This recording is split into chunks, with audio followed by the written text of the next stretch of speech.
Hello, Forza fans. Welcome to Forza Monthly. Hello, I am your host, Leah, and what a show we have for you today. Forza made a huge splash during Sunday's Xbox and Bethesda Game Showcase with major announcements for both Forza Horizon 5 and Forza Motorsport. We'll be breaking those down today, plus a whole lot more. So let's take a look at the schedule and see what we've got in store for you. All right, first things first, we've got Turn 10 creative director Chris Asaki, who'll be guiding us through everything we saw in the official trailer for Forza Motorsport. Our first look at the game since this time last year, if you remember. And then I'll throw it over to Charlie, who's in studio with Playground Games creative director Mike Brown and associate art director Connor Cross to talk about the much-anticipated first expansion DLC for Forza Horizon 5, Forza Horizon 5 Hot Wheels. And then they'll dig into all the new content coming to Forza Horizon 5 in Series 9.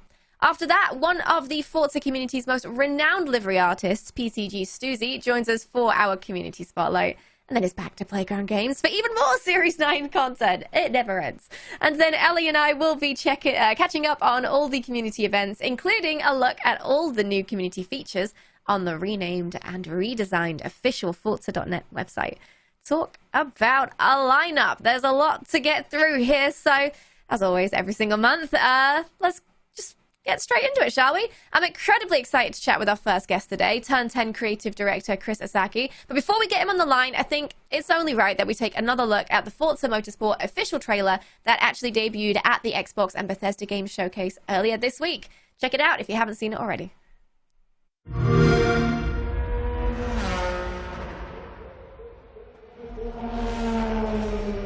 Allow me to reintroduce myself. My name is O-H to the O-V. I used to move snowflakes by the OZ. I guess even back then you can call me CEO of the ROCO. Fresh out the frying pan into the fire. I be the music band's #1 supplier. Flying in a piece of paper bearing my name. Got the hottest chick in the game wearing my chain. That's right. Oh, not DOC, but similar to the letters. No one can do it better. You can blame Sean, but I ain't invent the game. I just roll the dice trying to get some change.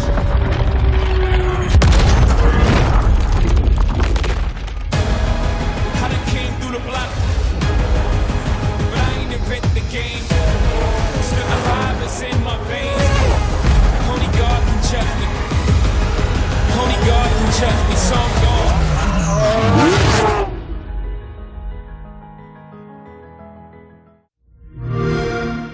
Play it day one with Game Pass.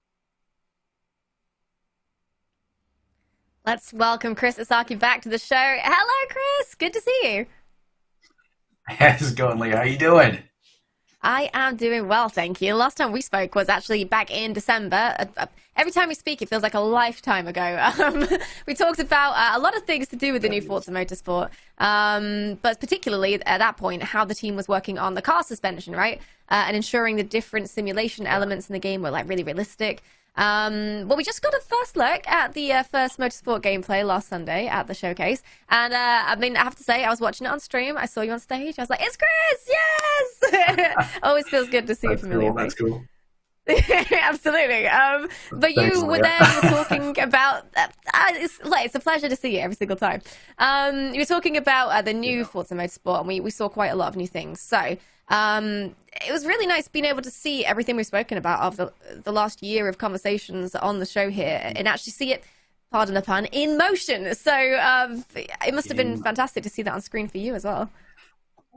Yeah, and you know, I just gotta say, huge shout out to the team. I get to represent all of their amazing work, and I always feel really awkward about that because it's a big team and a super talented team. And I just wanted to call out some of the amazing people that really made those videos happen, either the trailer or the demo videos. So Shay and team and the media team, Shay and Tim and the media team that really put this all together. Arthur and Josh, and they did some amazing work. They had the vision and the tenacity to make that incredible one-shot demo video. Everyone was telling them not to do the one-shot, and they stuck to their guns, and just incredible work. It really shows off like the technology, the engine, of course, all the visuals. the amazing environment art team, but then also Colin and his rendering team that really built all of the incredible technology that made all the visuals and all of the gameplay possible. So I just want to say huge shout out to the team. They did amazing work, and you know, you got to see these amazing videos, and I hope you enjoyed it too. Absolutely. It was an absolute joy to see that. And you were talking about the technical feats. I mean, let's talk about that, shall we? I mean, you've built it from the ground up to showcase Series X and Series S consoles for the Xbox. So, yeah, what can you tell us about that? Yeah, that's right. You know, first off, just want to say that there's so much to talk about. I mean, being built from the ground up, that means everything from our engine, visuals, physics, gameplay. It's all built from the ground up here. So there's so much to talk about, so much to show, and we surely can't do it all in one show. And one of the things that I did want to mention here, and I think some people that are watching kind of understand this, traditionally we would have done this kind of E3 timeframe reveal, and then the game would have been out a couple months later. And that's not the case here. So a lot of the stuff that we have shown, you know, it's new to us too. We have a ton of time between now and when we launch, and we're going to be able to show in depth all of these things that we've been building. There's, like I said, there's so much to show. So I know everyone here is super excited about seeing all of the new features that are in the game. You know, we've shared a lot on previous Forza Monthlies about the underlying tech and gameplay systems.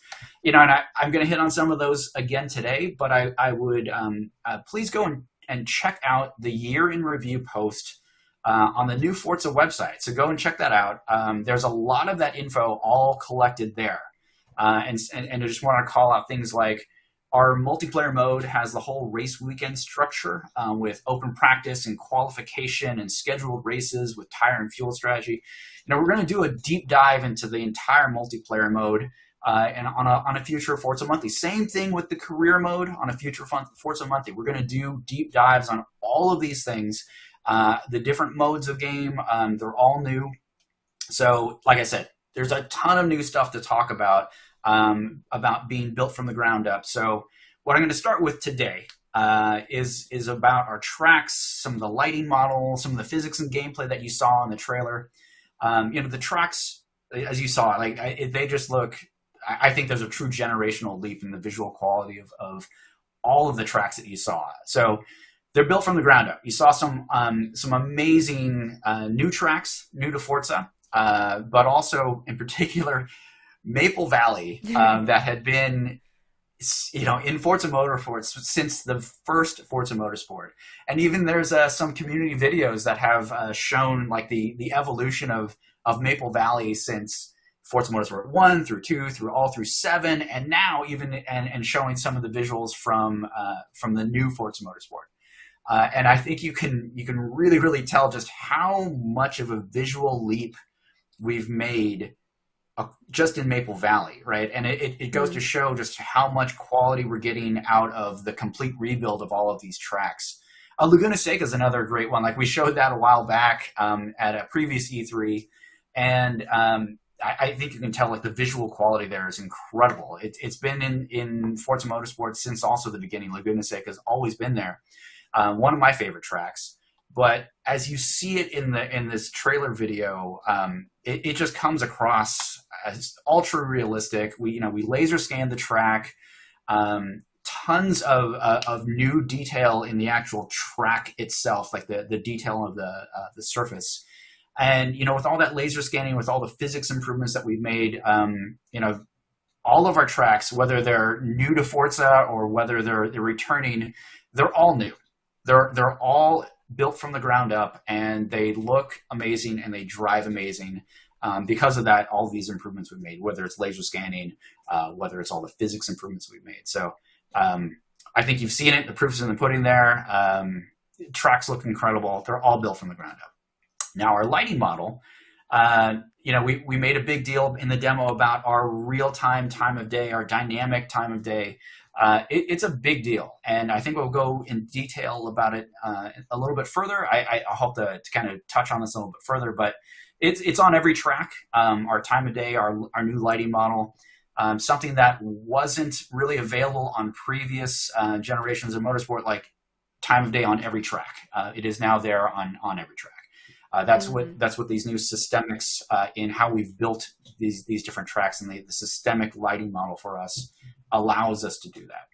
And lastly, built from the ground up, we've talked about physics. You mentioned we talked about the suspension modeling, I think in the previous, it's a long time ago now, the last time I was on Forza Motorsport. Yeah, it's been forever. What more is there to say about, the claim that we made around 48 times the physics fidelity? It's true. Like you've heard it here before on stream. We have 8 points of contact per tire, where we had 1 per tire in previous motorsports, with 6 times the frequency per tire. So just doing the math there, 8 points of contact versus 1, 6 times the frequency updates, that's 48 times the fidelity, and that's on a per tire basis, right? So that's incredible to me, right? Yeah. And so when we talk about that, it's easy to like meme the whole 48 times the physics. But if you're here watching the show, you probably know that the tire model is the most important thing to get right. The most important thing in the physics modeling, right? So it's true. It's a 48 times jump in the fidelity of this modeling, the tire model. And what I can tell you, right, it's like, okay, that's great. It's this big jump in physics, but in reality, that means it feels incredible. It's the best driving experience we've ever had. That plus all the extensive improvements with suspension and weight modeling, and there's a whole host of other things we've talked about in previous Forza Monthlies. This is just the best driving experience we've ever had. It feels incredible. It still has that Forza feel because of all the amazing tuning that we've done, but at the heart of it is an incredible simulation. Nothing like we've had before, and I think everyone's going to be really, really happy when they get their hands on it. Absolutely. And I think we just actually saw there in that clip another bonus of building from the ground up for the series consoles is you can harness ray tracing, and that is, I feel like sometimes it's quite subtle, and other times it's very much not subtle. You can really tell. Here, for example. Yeah, ray tracing. There, I said it. If you're playing bingo at home, you can mark that one off. But ray tracing is here. It's on track, and most importantly, it's real time gameplay. Like I really want to make that clear.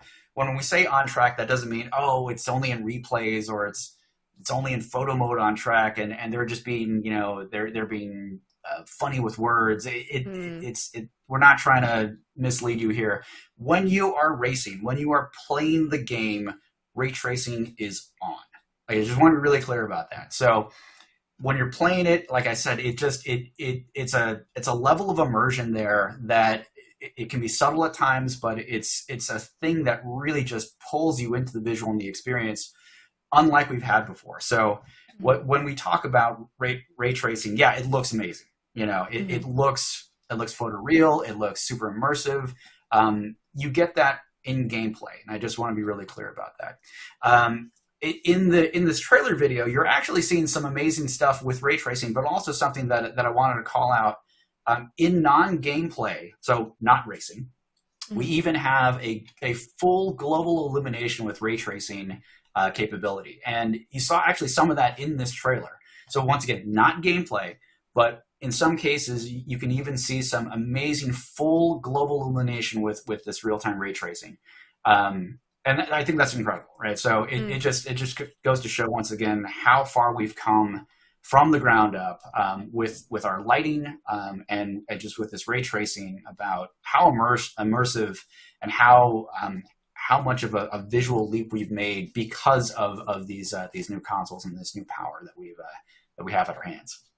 Absolutely. And speaking of visuals, people are used to day and night racing, having the option and things, but we've spoken a lot about the time of day changes being dynamic. So what exactly does that mean, and how is it different to a usual setup?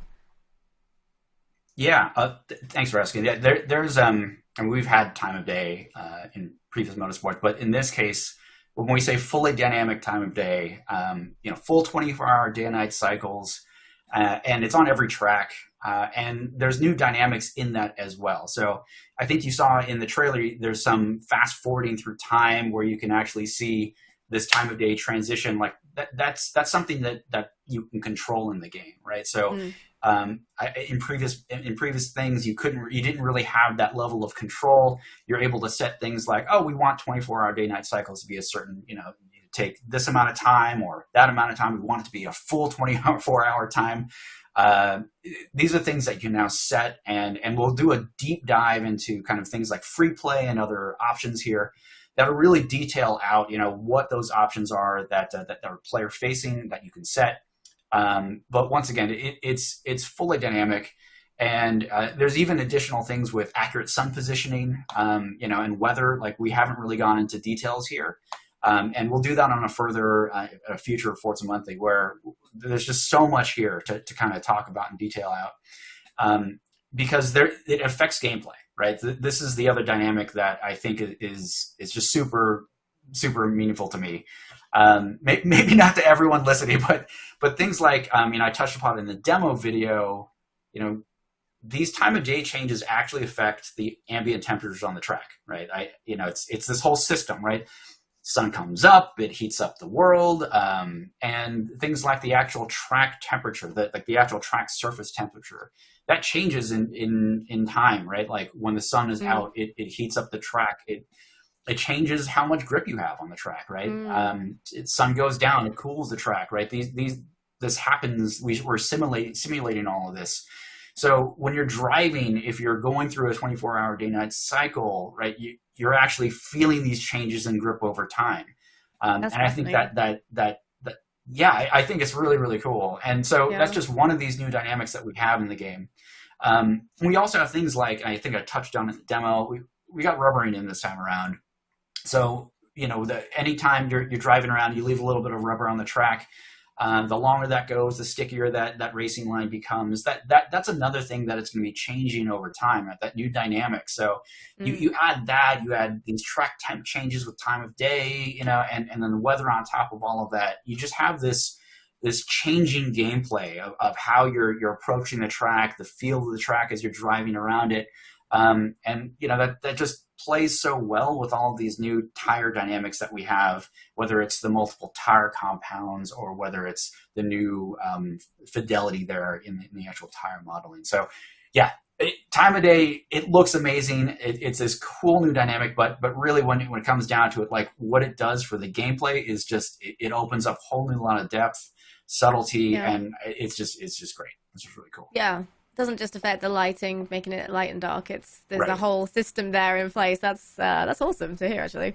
And speaking of affecting things, including the car and the racing, we get rain as we go. There you go. We just saw a lovely shot of the rain. Perfect. And with rain comes mud and dirt. And we've seen the simulated dirt, and here, look, perfect. So look at this timing. The damage we can see here as well. It's great. But with this dirt and damage, like, how does that affect your car other than just simply looking different cosmetically? Yeah, one of the things that I think the team really loves about cars and racing is, like, the story. Like, at the end of a race, the cars after the end of a race have this, like, you look at it and you look at all the details of, like, the wear and the dirt and the grime and the rubber that's been building up on the front bumpers and the wheel wells, and it tells the story of the race, right? It tells the story of what happened, what you experienced, what these cars experienced. And this is what we're capturing with this entirely new car damage model, right? Every car has its own damage model, and you can see how much, like, the fidelity of, like I said, the individual scratches are being reproduced. Like, this is true. Like, we're going to a level of detail here that allows the players to, like, look at these cars after a race or during a race, and like, there's a story to be told there. Even down to some of the new wheel damage that we have, or the dirt and grime buildup, whether it's, on the front of the car, the rear of the car. These little details just tell that an incredible story. So I'm just super proud of this work. And it really just goes to show how much I think the team really just loves the racing, loves cars, and then loves how, like, these stories are told through both of those things. So yeah, the damage isn't just about like, oh, cool, hey, we're gonna run people off the road and it's gonna be amazing. Like, we don't care about that, right? That's not what this is about. What it's about is being able to tell this story authentically, right? To really tell this racing story that you can only really get, I think, with this type of damage. And anyway, I think it's super immersive, and I think it's super cool. So yeah, I'm proud of it. Absolutely, it is immersive because, as you say, it's telling the story. You look at the car and you're like, "That I know exactly where that scrapes from. I know exactly where that dents from. Like, it's that exact point of the race is where this is from." And that just makes it even more immersive because it makes it feel like it's your race. It's you driving. It's your experience right there. And it's not a canned experience. It's entirely something you've created for yourself. And that makes it incredibly immersive. I mean, what other ways is the team achieving that immersion alongside that? Wow. Great question. So there's a whole host of new things, and I think you see some of this in the trailer. Just whether it's, we talked about the time of day, the dynamics there, right? The amazing ray tracing that we've seen already, the damage that we've seen. Like, these are all things that really help you really just live in that moment. But additional things, we've talked about things like tire and fuel management, multiple tire compounds. These are really important things that really bring that authenticism to the race, that level of immersion. Once again, right? You're really having to think about these things. You know, as I'm using fuel, the car is changing its weight. I have to think about how much fuel I'm using. I have to think about the conditions of the tire. These are all super immersive. And you're feeling these over time, right? You're feeling the car changing. You're seeing the world changing. These are all elements that just really deepen the driving experience, and of course, then the racing experience. So, and I think immersion is one of those things you have to experience, right? You have to play it yourself and go, absolutely, I get it. It's hard to talk about it and clinically examine immersion. You have to just like experience it for yourself. So let's move on to some of the things we've actually talked about before, including tire compounds. Is something we've actually spoken about here on Forza Monthly. So what can you tell us? Yeah, I think we've chatted a little bit about it already, right? Like, I just in previous Forza Monthlies, we talked about having soft compounds, medium compounds, and hard compounds, right? And that's at the heart of these multiple tire compounds and tire strategy, right? So, like I touched on this earlier, softer compounds, they're super grippy. Right, they're super grippy and they wear really quickly. And our hard compounds, they're the opposite, right? They last forever, but they have the least amount of grip across the different tire compounds. As you're engaging in these races, right, you're thinking about how are these tires going to hold up over the race? How am I thinking about them? How can I build a better strategy to use these different tires in a way that might outdrive some of the competition here? It's a great new level of strategy and gameplay, right? That's just now in the game. And so when we talk about tire compounds, right, it's a new depth in car driving and racing strategy, right? So that pulls into our pitting strategy and things like how we deal with fuel management. So these are all new things that are, we've talked about before. And we'll go into detail, like super detail, about how this all plays out, especially in our multiplayer, on a further Forza Monthly. I think everyone will be super excited with those details. I think it's a lot of what people have been waiting for. Absolutely. And we can't really talk about tires and the compounds and how the sun and the time of day affects the track without actually talking about the tracks and the cars that everyone has seen. So we saw Maple Valley. That was the track that was there in the showcase. But do tell us, what else can you say? Yeah, so I think if you're paying attention, there's 5 tracks that we showed off in this trailer, right? Maple Valley, Spa, I'm sure people recognize Eau Rouge, Laguna Seca, of course, and Kailami, which is a completely new to motorsport, real live circuit. It's one of my personal favorites. It's a South African track. It's super flowy. It's got some technical parts of it, and it's got some really high speed parts of it. Really beautiful high-speed corner, and tons of elevation changes. I think I think everyone's going to love this track. If you haven't seen it before or experienced it in somewhere else, like this is one of my favorite tracks. I'm really, really happy we brought this to the game. It's one of the things that our team has really, really been focusing on is how do these new tracks that we're bringing into the game, how does it affect the gameplay, right? It's not just about having name recognition. Kailami may not be the most famous track, but it is one of the best driving tracks, in my opinion. I think in the team's opinion as well. For great racing, right? It's got a kind of a medium width track. The track width is about medium size, not too wide, not too narrow. It's got great opportunities for passing. It's got these great experiences and moments of elevation change and real flowy bits, technical bits. To me, it's like the perfect track for all the type of racing that we want in the game, right? So from touring cars to GT to DPI or prototypes, this is the type of track that really it kind of highlights some real good racing across all of it. Really excited about Kailami. I hope everyone here is too. It is one of my favorites. And another one that you saw, new to Motorsport's an original track, Circuit Hakone, really, really cool. It's a high-speed track. It's a circuit. I just want to be really clear about that. It is a GP circuit for us. And it shows off some of the, like, there's a good shot of it. Like in Maple Valley, we have these beautiful fall colors. Hakone takes place, or it's located in Japan, kind of close to Mount Fuji. And it's set in this wonderful time of year where you've got the cherry blossoms and they're falling, and it's such a romantic view of driving and racing. It's a wonderful track. So really looking forward to showcasing that off more. But yeah, we built Hakone with visuals in mind, but also with great gameplay in mind. Talked about that a little bit with Kailami, but it's just a commitment that the team has been making that we are trying to bring to motorsport, is that these new original tracks that we have, they really are about, yes, great visuals, but most importantly, like the racing, the actual experience on track that's there. And I believe Hakone's got it. It's great. So I can't wait for everyone to see more of that and actually drive it.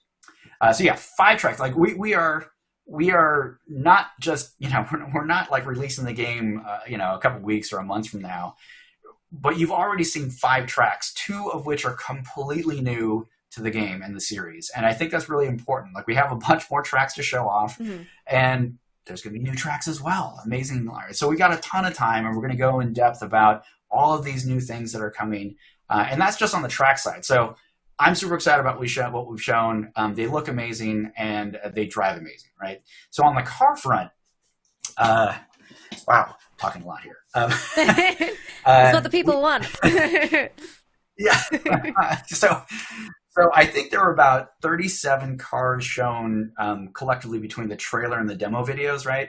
If you go to their website, it shows all of the different cars that we've shown, like 37 cars. And of those cars, this early, once again, we're super early in terms of showing all of this content, but we've shown 37 cars already. And a bunch of them are new to motorsport. Like, never in a motorsport game have you been seeing these cars before. And this is so early already. So this is indicative of where we're going with our cars.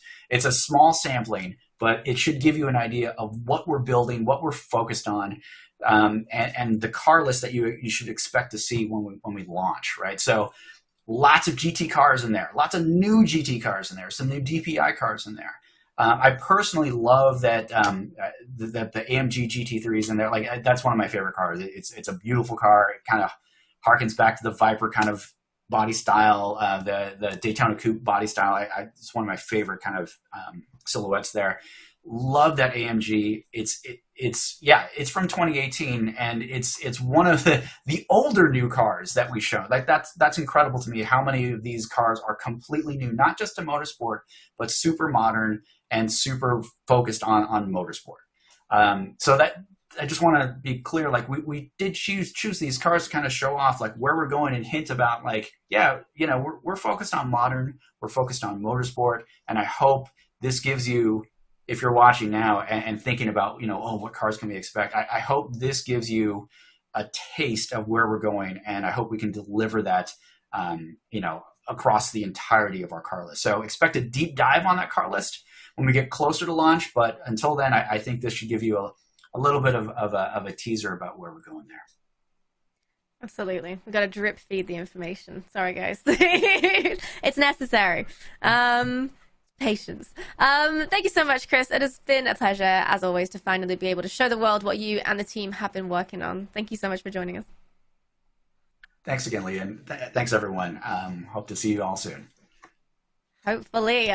Forza Motorsport wasn't the only Forza title to make a splash at the Xbox and Bethesda Game Showcase. Forza Horizon 5 did show up in iconic fashion to unveil the game's first expansion, Forza Horizon 5 Hot Wheels. Charlie is standing by with Playground Games to tell us more, but first, here's another look at the trailer.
Hello everyone! Forza Horizon 5 Hot Wheels will be here in just over a month, but today I'm here with Playground Games Creative Director Mike Brown and Associate Art Director Connor Cross. Guys, hello, welcome back. How are we both? Hello. Hey, Charlie. Hello. You having a good week? It must be a very exciting one with everything that's come out the past couple of days. Absolutely, yeah. It's always difficult when you've been working on a project for a really long time, and the community know we're working on it, and they're like, tell us about it, and you're like, not yet. There are marketing reasons why we have to be quiet for a little while longer, but it's nice to get out there and to be able to actually just like say it out loud. Wonderful. Very so. I imagine Sunday night was a bit relaxing when you're just like, done, on to the next bit.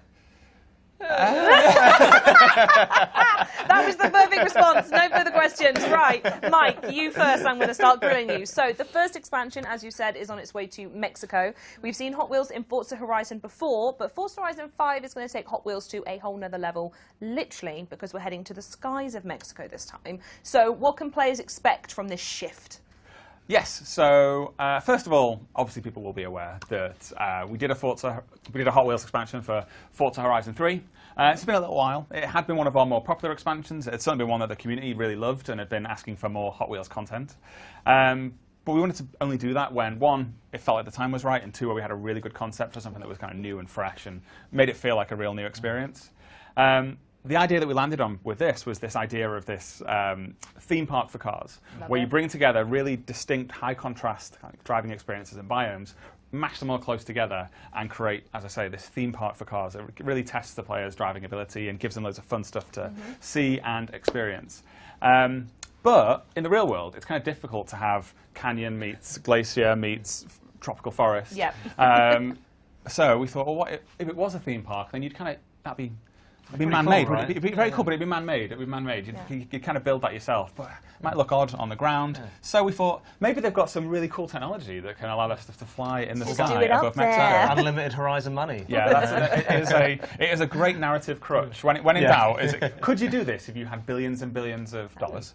And we think probably. And structural integrity wasn't a question you had to answer either. Just stick it up there. So we decided that yes, you could do it, and that led to the Hot Wheels park suspended in the sky above Mexico.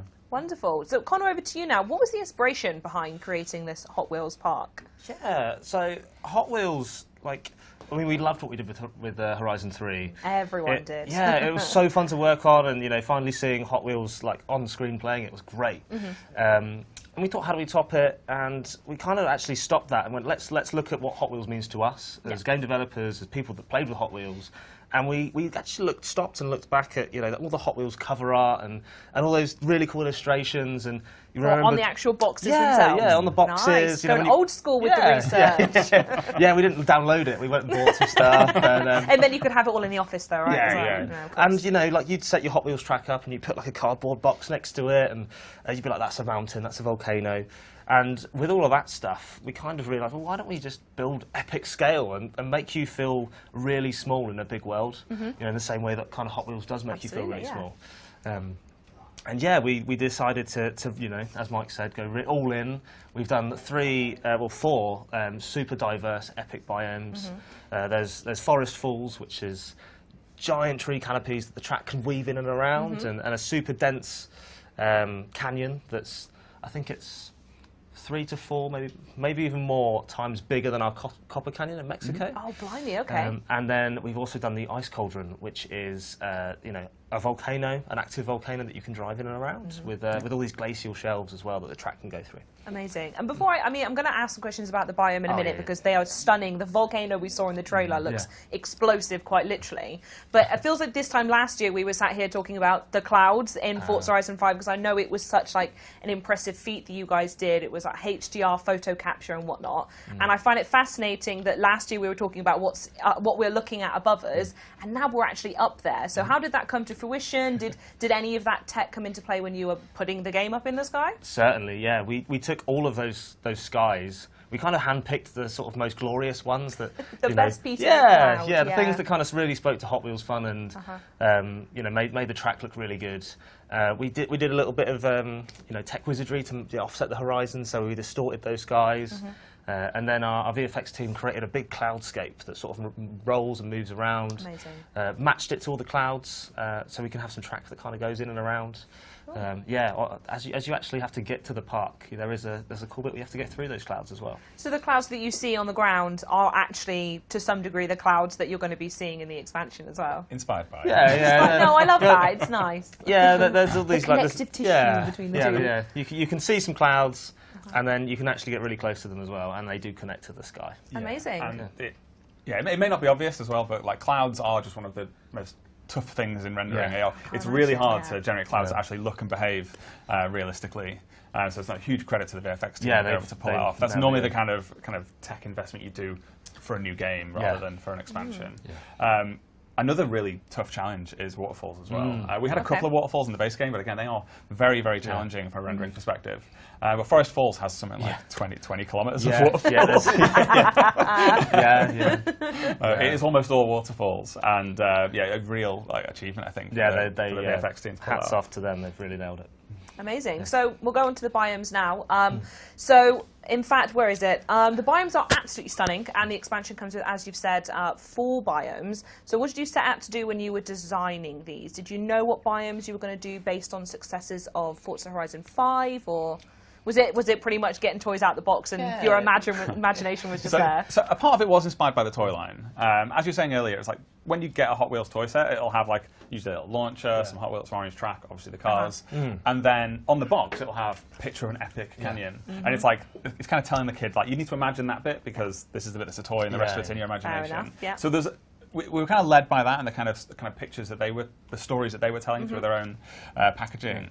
Part of it was just kind of things we thought would be really cool. Obviously, we had a lot of snow in Horizon 4 and in Horizon 3's Blizzard Mountain expansion. We didn't have quite as much snow in Horizon 5, so we wanted to kind of answer that community request as well, where people are like, give us more snow. So I love that you have a community that just says, we want more snow. Well, for Horizon 4, they were like, oh, there's too much snow. Too much snow. So winter lasts too long. Why is there so much snow? We're like, all right, fine. So we kind of wound down the amount of snow in Horizon 5. Like, where's all the snow gone? We want snow. So I was like, okay, fine.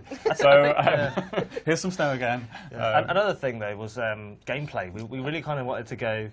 well, I'm talking about gameplay. You go ahead. It was we kind of went, well, we want to do different driving experiences. Really expand upon what we had in Horizon 3, which was just boosters and orange track, which was really cool. But how do we push that even further and give we want to make the world bigger. Let's make more things to do and more driving experiences.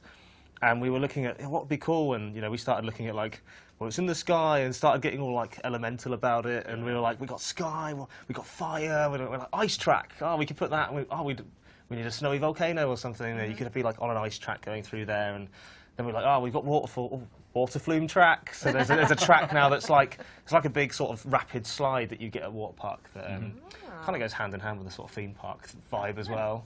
And then in there we were like, we want magnet track as well because it's all suspended above the clouds. And another cool little thing is you're actually above the Mexico map, so you can see through those clouds and you can see Mexico. That's really cool. So we want That's a challenge for any of the Forza photographers out there to see if they can get any good snaps. Yeah, you can probably spot your home. That's Casabella. Yeah, that's you. Yeah. It's definitely easier at night, isn't it? To Yeah, work out. yeah. One acid just is lit up at night, so you can look down. Stunning. Yeah, so you can see everything a lot clearer. So yeah, we wanted a track that allowed you to go upside down and look at those sorts of things, and really play with the verticality of everything. Amazing. Yeah, and then there's another track as well, which is a dirt track, which has got loads of rumble strips on, which. Yeah, that one's just in races. Yeah, that's just in races. Just in races, which kind of like force you to think about driving line. In some cars, like the new Baja Bone Shaker, which we'll talk about in a little bit, it can just eat it up. It's got awesome suspension, so you don't even notice it. Yeah. But then in a more low-slung car, you really now need to think about racing line because the typical racing line may no longer work for you because the terrain's really bumpy. Okie dokie then. So another thing, some eagle-eyed fans may have seen that on the last Forza Monthly, you, Mike, teased the Horizon Academy was coming soon. Is that one and the same with the Hot Wheels Academy? And if it is, what's that? It is the same. Yeah. But last month we were banned. We weren't allowed to say Hot Wheels. That was a banned we pulled the wool words. over your eyes. So we said Horizon Academy as a surrogate for that. But now we can talk about the Hot Wheels Academy. That is the name of the campaign. And I guess in the fiction, that is you've arrived at the Hot Wheels park, and the Academy is where you sign up and go and explore all of the great things in the theme park. You start out as a rookie. You're locked into B-class cars. So all the events are B-class, all the PR stunts are B-class, and for the first time ever, actually, you're locked into B-class in free roam as well. So even though you may have a huge collection of cars that you've amassed whilst playing the main game, you actually can't get into them just yet. It's B-class only, which allows us to tailor the experience around that. A lot of what we do is offer freedom. A lot of our campaigns are just like, hey, you can drive what you want, you can go where you want, and that means we have to kind of build an experience that accounts for the fact that you might be in a C class, you might be in an S2 class. We kind of need to have a campaign that deals with it. Sure. This allows us to actually really go in and focus that challenge on the kind of limited selection of cars that we know the player will be in, which is an interesting design challenge for us. And I think players are really going to love it. It gives it that real nice progression through the cars as well. So you start out in slow cars. There are some really challenging driving experiences in here. And if you take them on an S2 right at the start, you'll have a bad time. So it allows you to ease your way in. It helps you get used to driving on the track as well. There's so many more experiences than just driving on a flat bit of tarmac. As cool as that is, and the experiences you can have. I found myself just pinballing around. I jumped in I'm again S2, and then just like ding, how ding, I ding. drive anyway. No shame. I saw you parked outside. Yeah, you would have done. Wonderful. So back to you, Connor, though. The Hot Wheels has a ton of cars to choose from. So tell us about the selection included in the expansion, all of which are also new to Forza, by the way, everyone. Tell us about this car. Sure. There's a few coming, but these three are only going to be available in the expansion. Okay. So first up, we have the Diora 2, which is a fan favourite. It's the purple-looking one. Okay. Akin to is it a games console? It's kind of purple, it's boxy, it's got a carrying handle on the back. It's a GameCube. Yeah. GameCube, the car. Yeah, that thing is a beast. It doesn't look it, but it's got 750 brake, a supercharged V8 in the back of it. I've got 2 surfboards in the back, which is really cool. And then secondly, we have my favourite car, probably we've ever put in a game. It's so badass. It's called the Bad to the Blade, not just because of the name, but because it was was inspired by an F1 car and a dragon, which pretty cool. Pretty cool. They just referenced the dragon. I think we've all had that dream of mixing cars and dragons together. Yeah. But the team have built it in a way that. Both of these cars have actually built in real life. Hot Wheels and Mattel have built them, and our team have gone out, scanned them, and made sure that they are representations. And then our handling guys have gone in and tuned it so it plays really well on the track, so you can really push it to the limit. The other thing with that, it's got the best well, I say that I can't say best. You can say best. You can have an opinion. Yeah, I mean, yeah. I love all the paints. Don't share all of your opinions. All the This paints is are my a baby. conversation about paint, is it? Okay, Yeah. right. Well, I'm going to listen to Yeah. your opinion because Yeah. I think it's quite important. So it's we've got a unique paint on it that the Okay. team put together. It's like a retro-reflective semi. Oh, it's like it goes through all the colours of the rainbow as you flick around it. It's really like cool. iridescent colour Yeah, style. yeah, Nice. yeah. Okay. Really cool. And then whilst we're on paint, the next car that we've got actually comes with the what's it called? Spectraflame. Spectraflame. Spectraflame Okay. is a original Hot Wheels paint from the original series of cars that came out. Wow. It's really well known in all the Hot Wheels community, and we really wanted to honour that and bring that to the game. So we've faithfully recreated it as well as we can. It'll be available on any car as well, so you can kind of Hot Wheels your own car, along with the famous Red Wall tyres as well. So. And the car that it's going to come on initially is the Baja Bone Shaker. So our team actually worked with Mattel to create this off of the actual toy of it, like to realise it as if it was a real Baja 1000 truck you could drive. So they went right down to the detail. The thing looks amazing. So hats off to them. Yeah, it's worth saying that's very, very unusual Yeah. for us. Okay. We build cars based on real-life reference. So there's no real-life There reference is no to real-life this. car of that, other than Just the a little- little toy. yeah. So someone's going with like a magnifying glass to figure, literally. oh, that's so And, cool. all the meetings were like holding a toy going, yeah, like looking at the car. Yeah, so with both the Battered Blade and the Diora, there are real-life versions of Oh, that you can I drive. didn't know that. That's so Yeah. cool. Yeah. So with this one, we had a toy, and it was like have to Yeah. like you blow it up, and then some of the details of a toy that Yeah. size, when blown up to full size, are lacking in detail.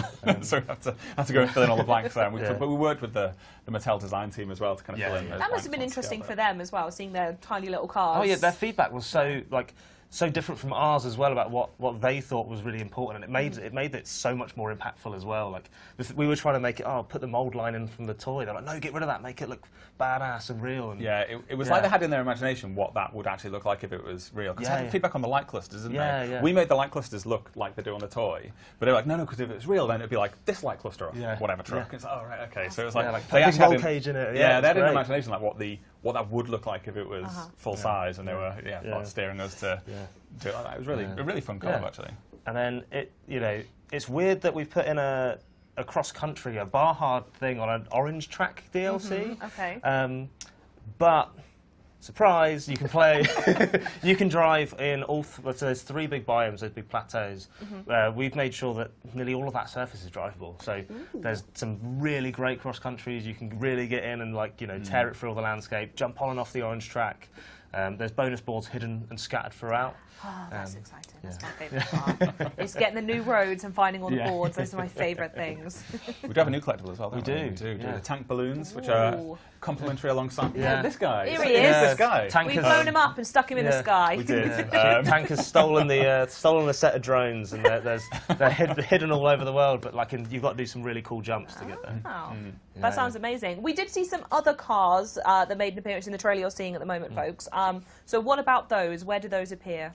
So there is the other kind of Hot Wheels Chevy car, isn't there? So Yeah, it's which is a Chevrolet Hot Wheels Copo Camaro. So this is one that Chevrolet actually built, and is a absolutely ridiculous drag car. Yeah. You can see it in the model. It's got all of the parachute and roll protector on the back there to stop it flipping over. Yeah. And as you see as it takes off there, it can do a wheelie. Yeah, it's actually quite that's easy to get to do a cool. wheelie as well. Amazing, wonderful. So Forza Horizon 5 Hot Wheels releases on July 19th and is included in the Forza Horizon 5 Premium Add-ons bundle, the Premium Edition and Expansions bundle, all of which, fun fact, are 20% off now through June 24th on the Microsoft Store. So, Connor, we're going to love you and leave you. Thank you so much for joining us today. I'm going to be back very, very shortly with Mike and Tom Butcher for the Series 9 update right after a quick little break.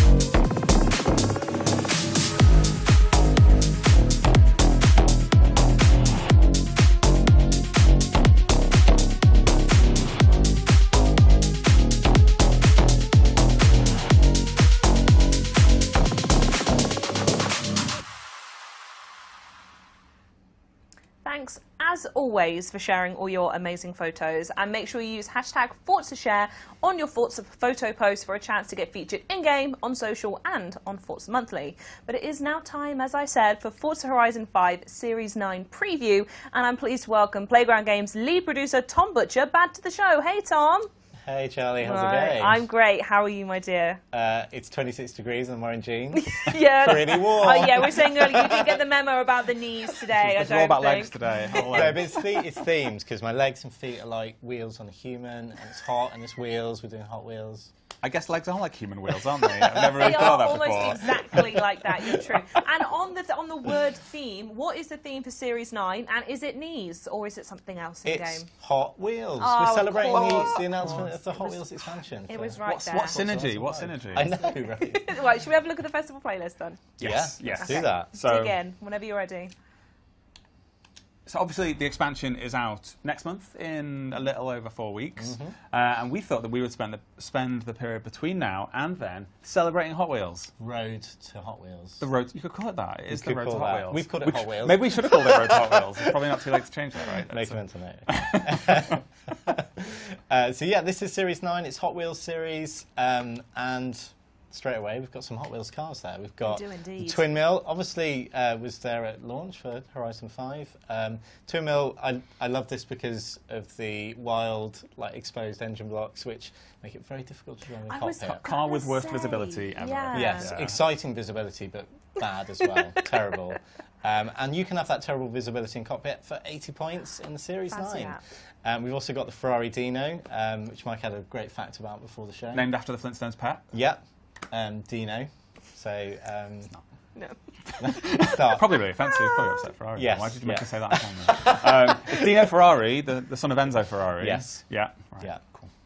Well, should we move swiftly on and Yeah, whip through the let's seasons? jump into summer. What have we got? There is the 2 Jet Z, which I think Mike was just in just Yeah. before we jumped into playlist. This is really cool. It's super light, it's super high performance, and it's got this really cool. Maybe we could just jump into the cockpit. It's got a very cool tinted effect when you're actually. There you go. Look at that. It's a bit Blade Runner, isn't it? It is. Yeah. It's action film set in a Mexican. It gives everything a different vibe, doesn't Yeah, it? it does. Suddenly a bit more ominous. So if you want to pretend you're in a fighter jet in Mexico, you can get yourself that for 20 points in Very summer. nice. And at 40 points, we've got the Lamborghini Aventador J. Cool. So yeah, as I mentioned, Series 9, it's all themed around Hot Wheels. So we've got references to old packs, we've got references to old cars and everything in between for Hot Wheels. So The yeah. Firebird, which is a car that Hot Wheels have done many, many times. They call it Hotbird, though. I guess they're portmanteau Hotbird. of Firebird and Hot Wheels to make Hotbird. Yeah. Shame it's not Fire Wheel.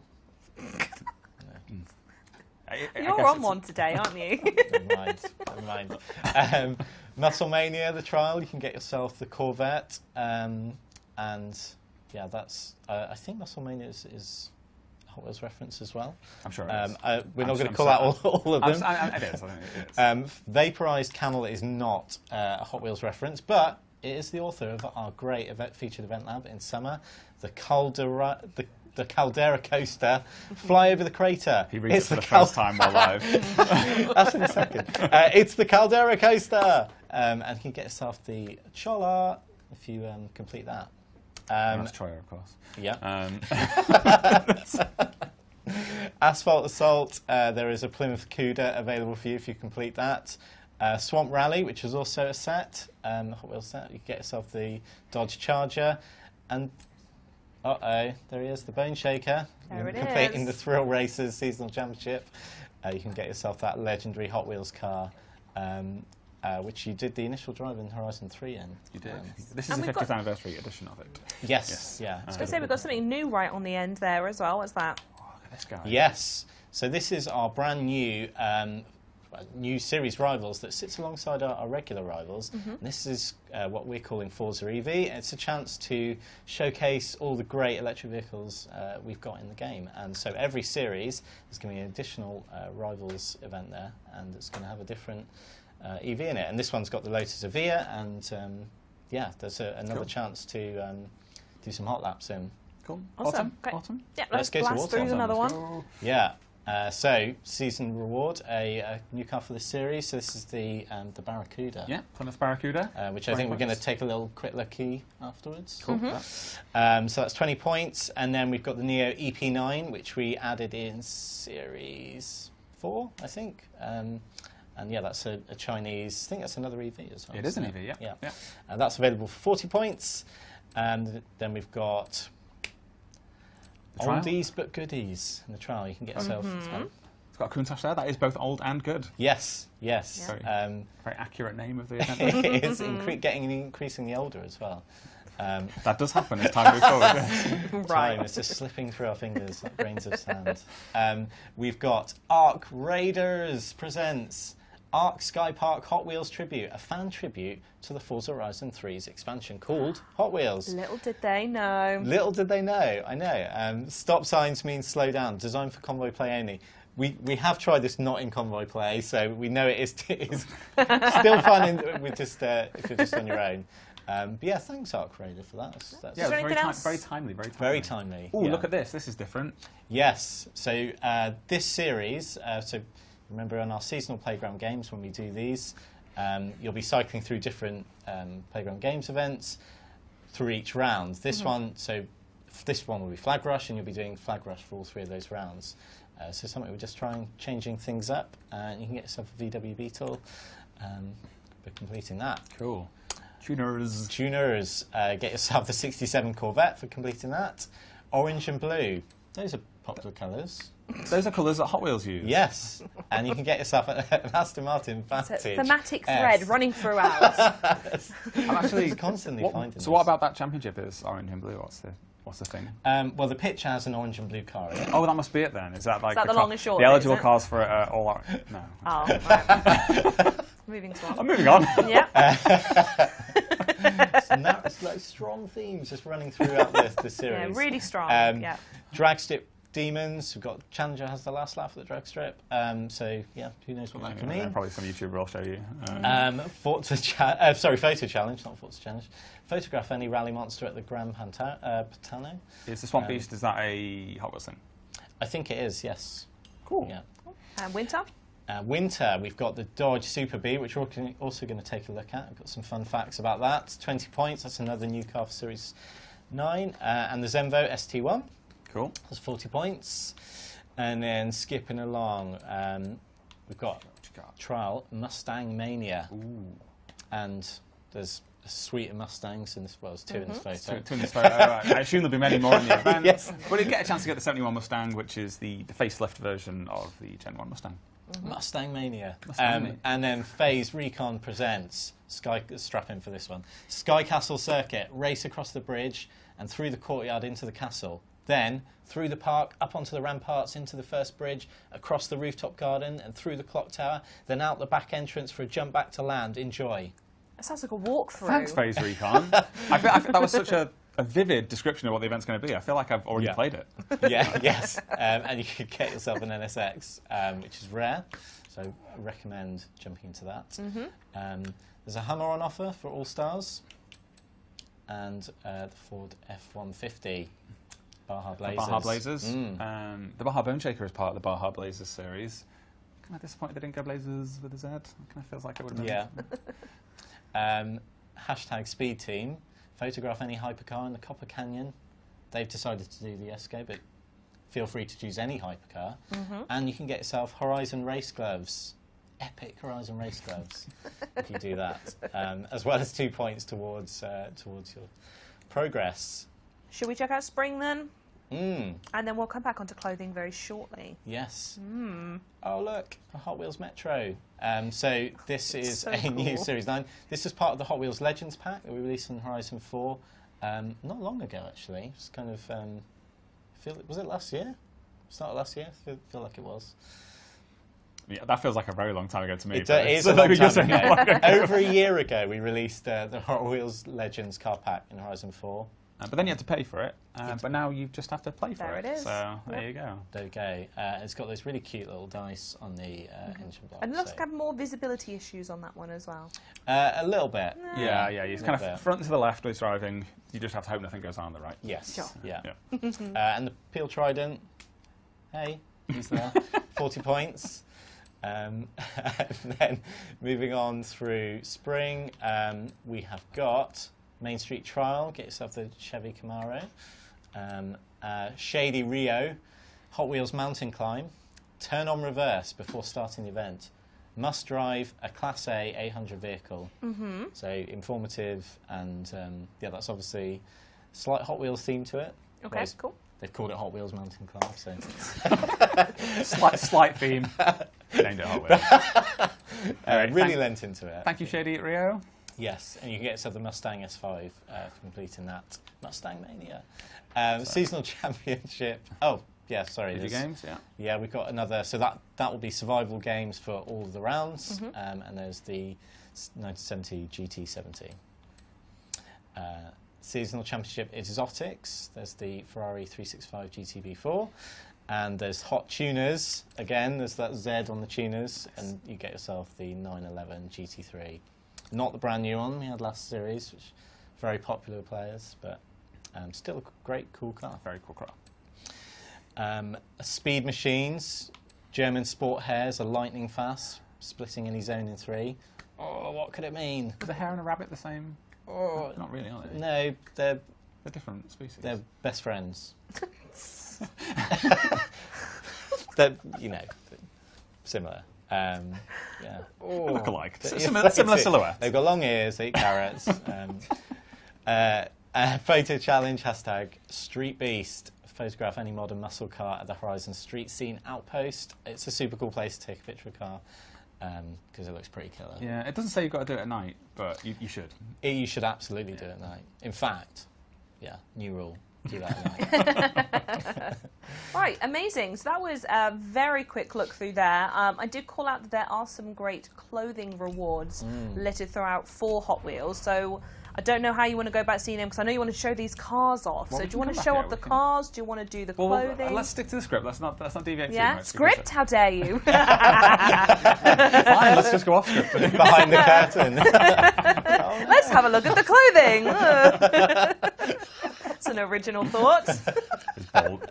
It's bold to suggest that there is a script. Take great offence. I do believe you're kitted all out in it I am now, already in it. though. Oh gosh. Oh, So and there's it's gone. that sweet Hot Wheels T-shirt. Yeah.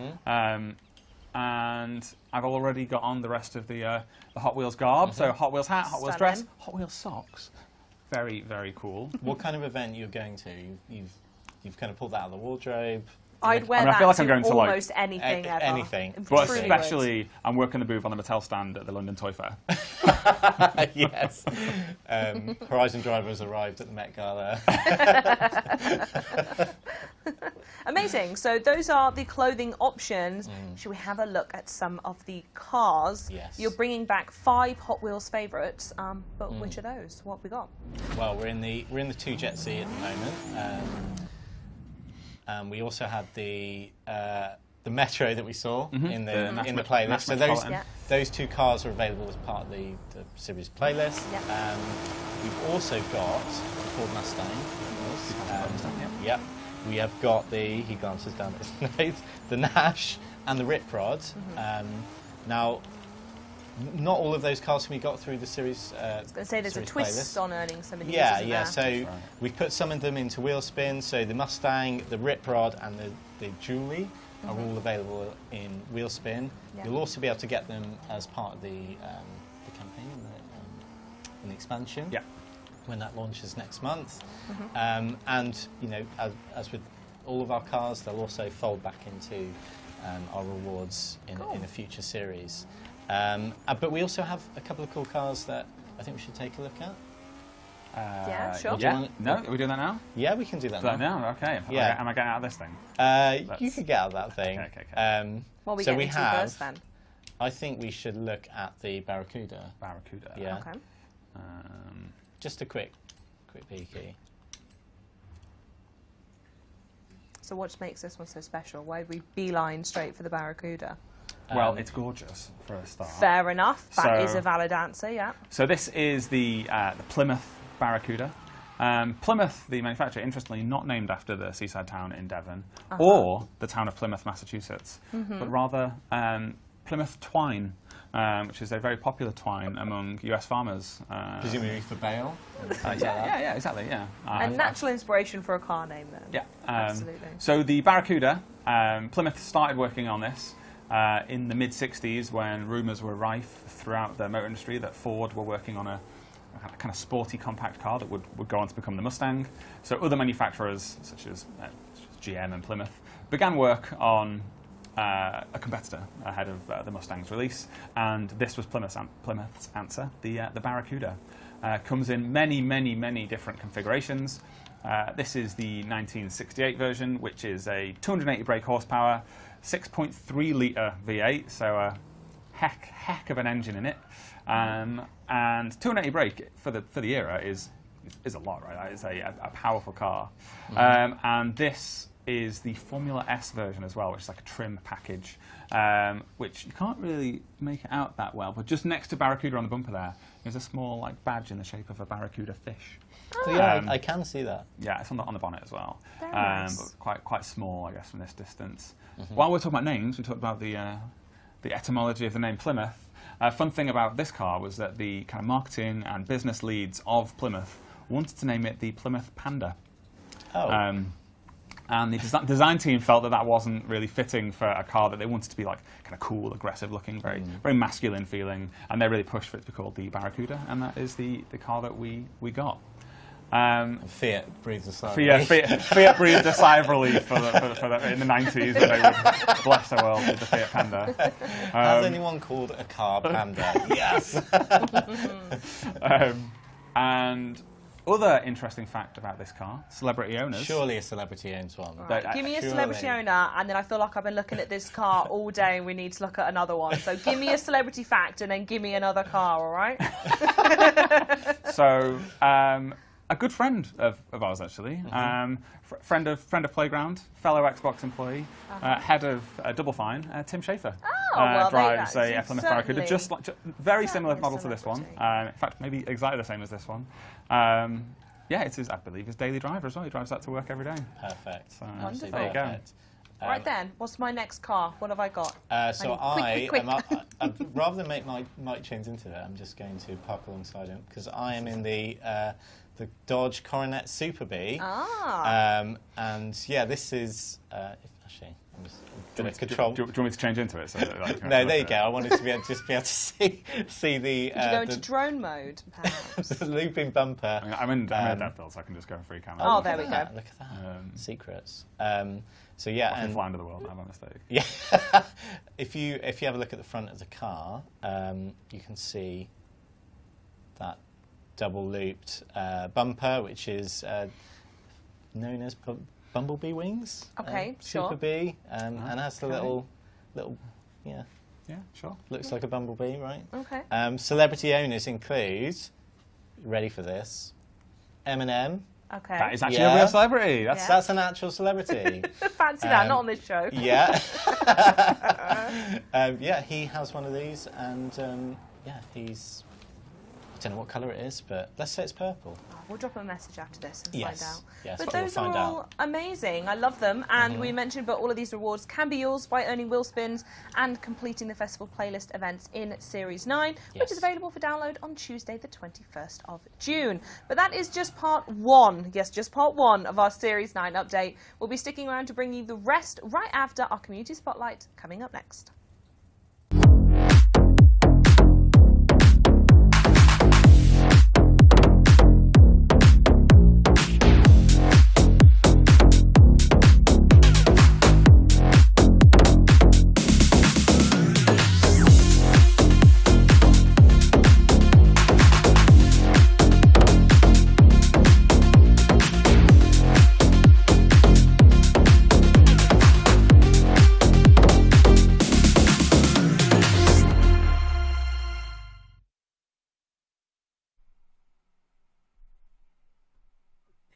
I can't stop thinking about Tom saying that legs are the wheels of the body. I'm sorry, it's living in my head rent-free at this point.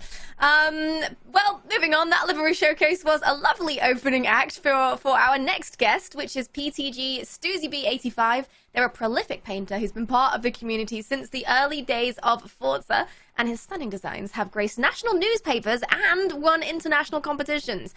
And we're pretty grateful that he could join us today to talk about his art. So, Stuzy, welcome to Forza Monthly. How are you doing today? Hello.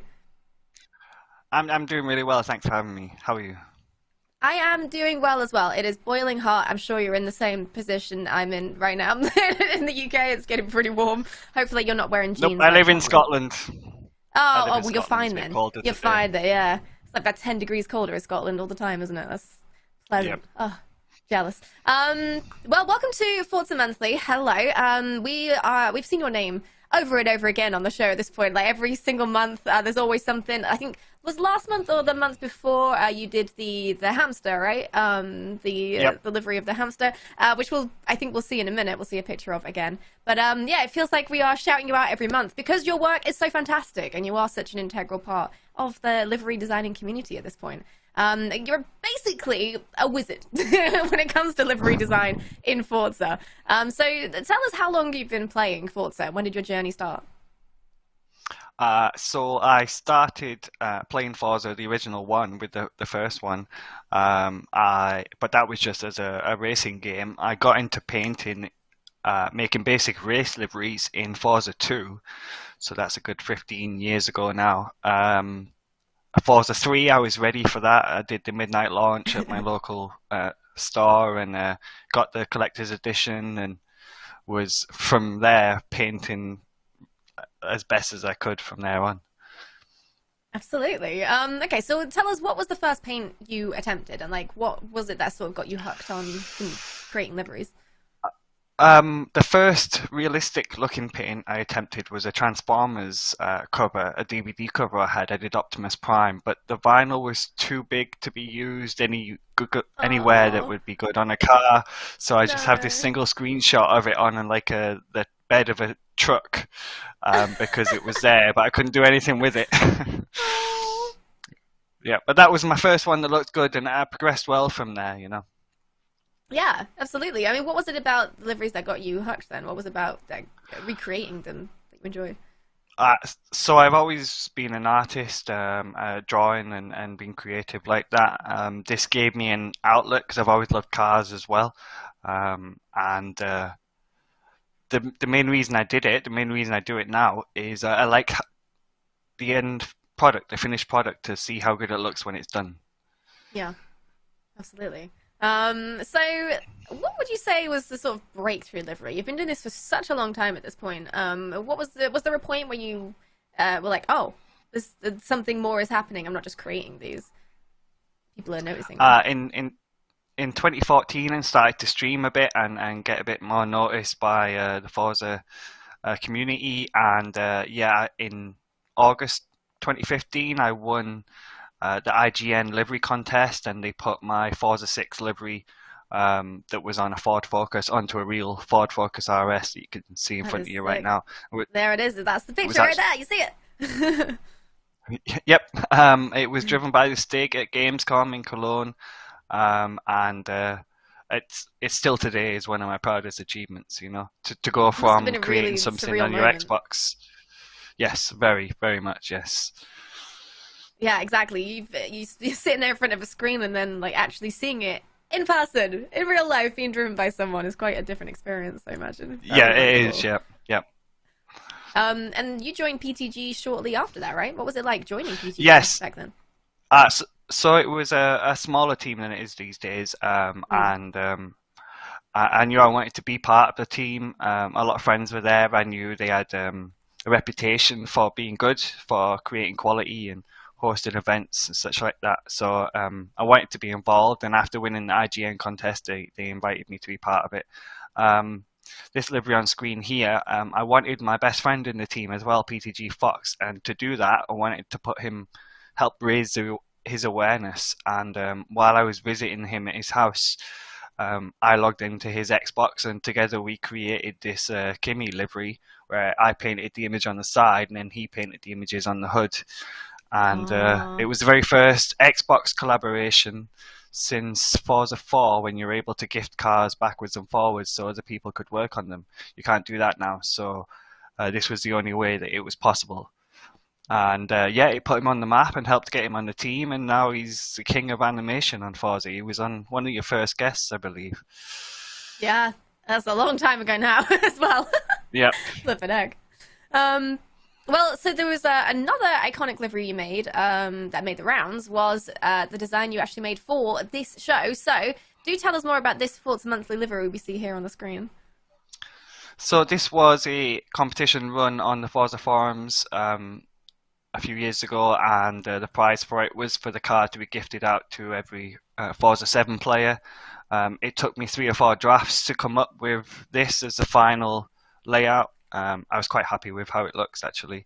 And As you should be. yeah, after some stiff competition, it was voted the winner, and yeah, was gifted out to every Forza 7 player. It's still something I'm very proud of as well. Absolutely, and it's not the only car you've had gifted out to people either, which we'll get into in just a moment. But what are some of the other designs that represent career moments for you? Do you have sort of like milestone designs? Yes, in 2019 I was invited by Forza to create a livery for Ford that was then used at the Goodwood Festival of Speed, and I got to again design that on my Xbox with input from Ford and then see it recreated in real life. I got to have a passenger ride in it as well, which was really cool, seeing the being up close to a livery I designed, seeing the PTG logo that I asked if we could include on it and stuff. That was a big part of it. In 2020, I got an email from South Asia, and they wanted liveries for their Forza Cup, I created a prize car, and then which is that on screen, and then some race liveries for them, and the prize car ended up being their hero car, for want of a better word, and they had it on display in the background during the whole commentary and the live YouTube channel, and all the races were racing liveries that I created. So doing work for a real manufacturer like that was a career highlight, yeah. Absolutely. I mean, it feels like you've had a really storied career at this point making these liveries. Like you just get an email in your box, you're like, oh, Porsche, South Asia just want me to make a livery for them. Just another day in the job. You know what? It's not too far dissimilar from that. Yep. It's a lot. It's a lot, but I think, especially when you love what you do, and you're clearly very humble about the work you do as well. It's amazing to see that you don't take any of it for granted. Which not at all. important. No. I still appreciate that. I'm very lucky to be where I am today. Definitely. Yeah. Well, I mean, going back to what we mentioned about designs that have been gifted, you actually created designs directly for Forza, like this one, this Earth Day design livery, which was gifted to all players earlier this year. And by the way, I just want to point out the absolute diversity of like all these designs you've created. They're all like, some of them are far more like, how do we put it? More design, like geometric, that kind of thing, and some of them are very much like painted realism. And it's really, really cool that you've got so many styles and you've blended them like this. But I mean, what was this like? What happened here? Forza like, hey, create a design for us. Well, so they asked me to do a design on the car based only on the Xbox logo, and I had free reign pretty much to do whatever else I wanted. Obviously, you can't use anything that's trademarked to create something like that, so I went with a more natural image, especially with it being Earth Day. I was actually initially looking at waterfall scenes, but then something nudged me to a colourful frog or something like that. What it was is a lot of people have done tree frog liveries in the community, and they are all spectacular. And I'd never done one myself, so I went slightly different and did the chameleon. Absolutely. I mean, look at and the I tried really detail hard as well. I tried really hard to create the detail to get the out of focus that's included in the picture, to get the scales in there within the layer limit. That was tricky. Yeah, because I mean, can we just mention the fact that you have to stamp this? You have individual shapes that you're stamping repeatedly over and over to create this. Like, it's not like you just can paint. You're having to use elements Nope. that are already created in a very creative way and envision all these shapes and layers very specifically. And you have to do that within limits as well. You've got, what, like 3,000 layers to work with, which sounds like a 3,000, lot. Until you realize how many shapes have to go into something like this just to create the gradients alone and things. It's mad. But how do you fit so much detail into these designs? What is the process? Very carefully is the answer to that. With the layer limit, as you just said, 3,000. Once you really get into it, is not a lot. There are other painters, Snake Eyes, for example, who can paint in a lot less layers than me, and I'm insanely jealous of the work that he does because of it. But for me to get the level of detail that I want to put into my work, it takes most of the layers that are available, most of my time. That was easy, a 12-hour vinyl over a week or so. But I love it. You know, the work's grueling. Just stamping the layers is a bit mind-numbing sometimes, but the effect when it's done, the look, how good it looks when it's done, that's what drives me. Absolutely. Sorry, I'm just distracted. Is that a cat in the background? It is a cat, yes. It is my wife's cat. I need to know more. Yes. What is the cat's name? Her name is Quinn. She's not my cat, but she won't stay away from me as it is. And when I banned her from the office, which is where I am now, because she scratched my monitor, and here she is again. And so I can't get rid of her. She's just here. I mean, oh, I can't. She's adorable. What the heck? I mean, she's also laying next to what looks to be a massive tire. What's the story behind that? Yes. It is the tyre from a Ferrari 458 GT car that was raced around Silverstone, and Pirelli were just giving them away. We saw some people early in the day with them, and we thought it was a bit strange, and then my wife found where they were coming from, and I stood there and waited for 40 minutes in the queue, and it wasn't the most pleasant experience. Some people got knocked over and stuff because people were getting pretty desperate. Yeah, Jeez. The Pirelli guys were teasing them with tyres, like taking them up to the crowd and then pulling them back again, and so they got annoyed and kicked everyone away. But I waited, and I just stood there and waited, and eventually they had the last set of 4 tyres, and I got one of the rear ones. I mean, speaking of tyres, this is your Ferrari time lapse, right? So the tyres in action. But it was a struggle to get it into a small car with a family of 4 that had been camping for the weekend. I can imagine, drive it back home. Very unhappy person with a tyre in their lap for the rest of the journey. No, we got it in the boot, but it did smell of glue and rubber for 300 miles. Oh no! And that's the stink you can't get out. Then again, it might not be entirely unpleasant. So let's talk about who sort of influenced you, and who are some of your like sort of livery design heroes who have influenced you most over the years? So for me, Forza Livery Guy is one of the number one inspirations out there. His work, his level of work, the apparent ease, he can do such graphical wonderness. It's a pleasure to watch and to be able to learn from him.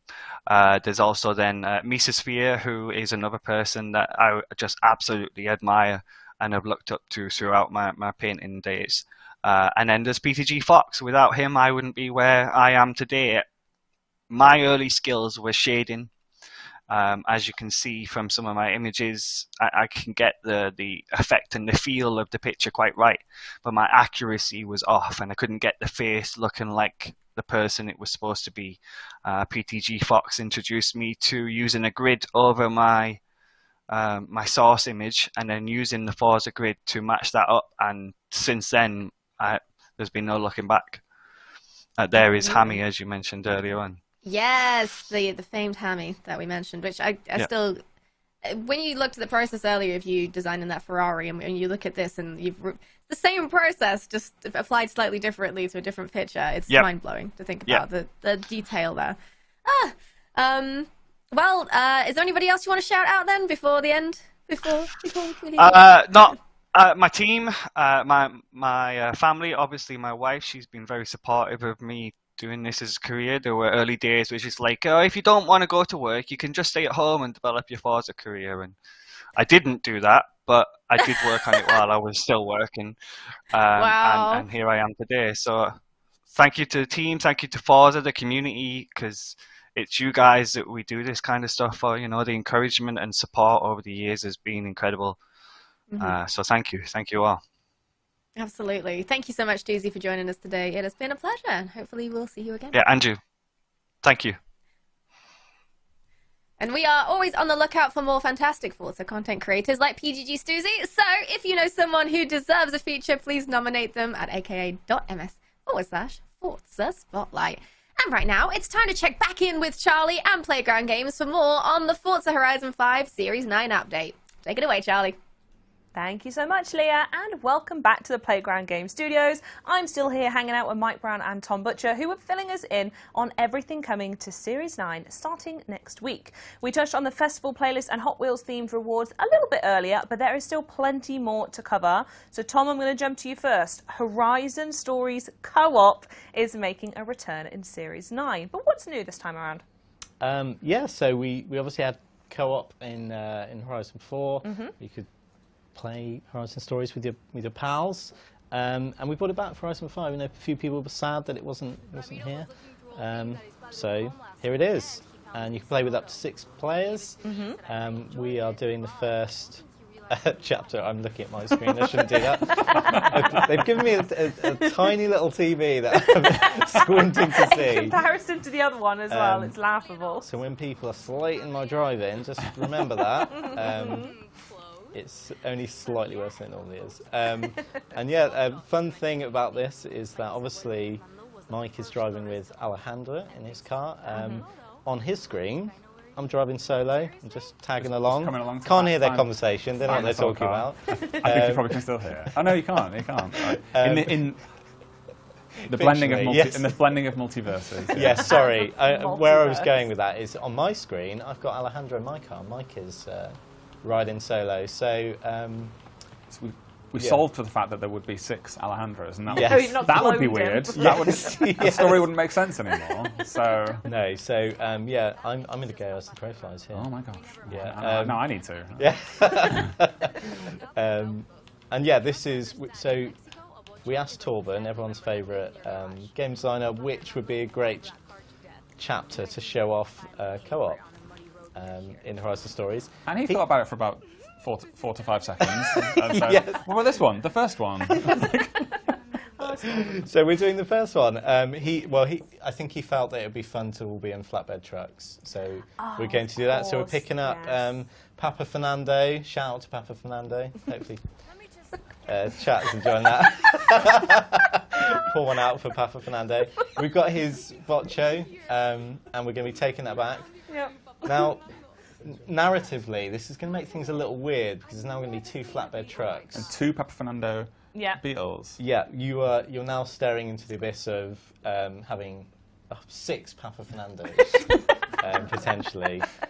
So only a moment ago you were talking about how the narrative holds up, where there's only one Alejandra, but now we have 6 Papa Fernandos. Yeah, so we're getting in our flatbeds, and it's going to feel like a Michael Bay action film. We're going to be driving these slow-moving vehicles back to the garage.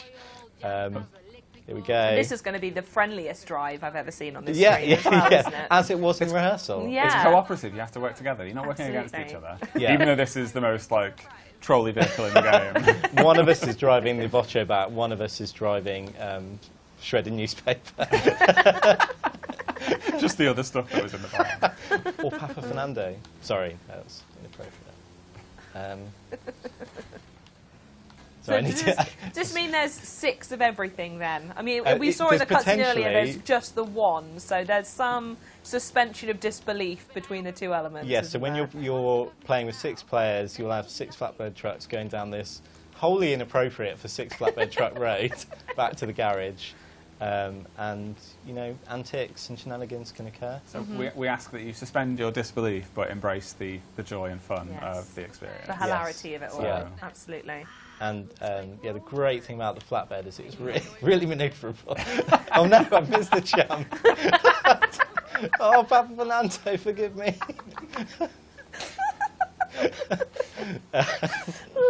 And it goes without saying, just so we get the soundbite, that this is applicable across all stories. Is that correct? Yes, you can play this across all stories, even Drift Club Mexico, which we added in Series 6. Maybe there'll be a Horizon story in the expansion that you'll be able to co-op in as well. Ooh. Maybe. exciting. We wouldn't say it wasn't true, though. No. That'd be really weird. So Yes. kind of confirmed there. Yeah. Yeah, this is Horizon Stories co-op. This is exactly how I imagined this would go. Yeah, and that is going to be available when Series 9 goes live. As tempting as it is to ram people off the road, you are winning and failing together. Yes, yeah, it is co-op, it's not PvP. And Nudge me towards the finish line. if you if you're taking 6 beat-up old Beetles back to a garage, let me tell you from experience, that is going to be a 3-week wait. They're not going to be ready straight away. Wonderful. Well, thank you, I think, for showing off. The feature is fantastic. The gameplay questionable, but it was wonderful to see that coming back. We do have something else to go through as well, and that is that PC players, you specifically out there, are also going to get access to a new graphics improvement in Series 9. What is temporal anti-aliasing? Yeah, hold on, people. It's tech time. Buckle up, So, by default, all versions of our game have 4 times MSAA, which is multi-sampling anti-aliasing. I suppose we should actually zoom out a little bit. Right, what is anti-aliasing? Okay, we can start there, yeah. So I guess what people would refer to it as is jaggies. It's a thing that all 3D games will get on some level, and it's where those kind of really straight lines on the screen that aren't completely horizontal or vertical can get little jaggy edges along them. It's an issue in 3D rendering all up. We're rolling the video. Cool. So developers use some form of anti-aliasing in almost all games to try and just fuzz those lines a little bit and make you not have that kind of step between the pixels. So with MSAA, the system looks for like contrast between pixels. So you have a dark pixel and a light pixel next to each other, which could lead to that appearance of a jaggy line. Sure. And it kind of fuzzes those lines. And it's a really good effect. It works really, really well, especially at 4K. So if you're playing on your Xbox Series X and you're on a 4K TV, you get a really solid, crisp image. But what we found through the data that the game sends to us about our players is that on PC, even those players playing on a really high-spec PC, they are very often, in fact, the majority of them are actually playing at 1080p and not 4K. I would never have thought. I wouldn't have either, but I guess PC monitors are a little bit smaller, perhaps less likely to be high-res compared to a living room setup. And then that brings us on to MSAA, which, as I say, is a great solution for 4K. It's not as good a solution at 1080p, especially with the level of detail that those players are putting into the image. So they'll have max settings, but then lower resolution, which can lead to aliasing.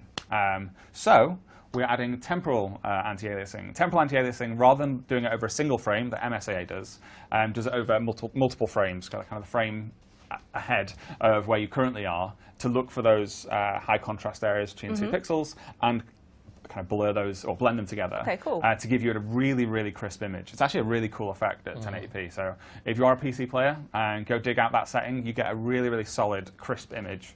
It's an improvement over MSAA in that particular setup where you're on PC at 1080p. Wonderful. Shout out to the rendering team. Shout out to the rendering team, yeah. That was a really good description as well. I could tell you got really into that, so thank you very much. Hopefully it was true. Well, yeah, I mean, the other thing I need to say now is, obviously, admittedly, this isn't the easiest feature to demonstrate over a live stream format. So stay tuned to Forza social channels, where we're going to be posting a link very soon, so you can go actually see the difference in full resolution over on our YouTube channel. Yes. While we're in this section of the stream, though, are there any other notable improvements or bug fixes on the way?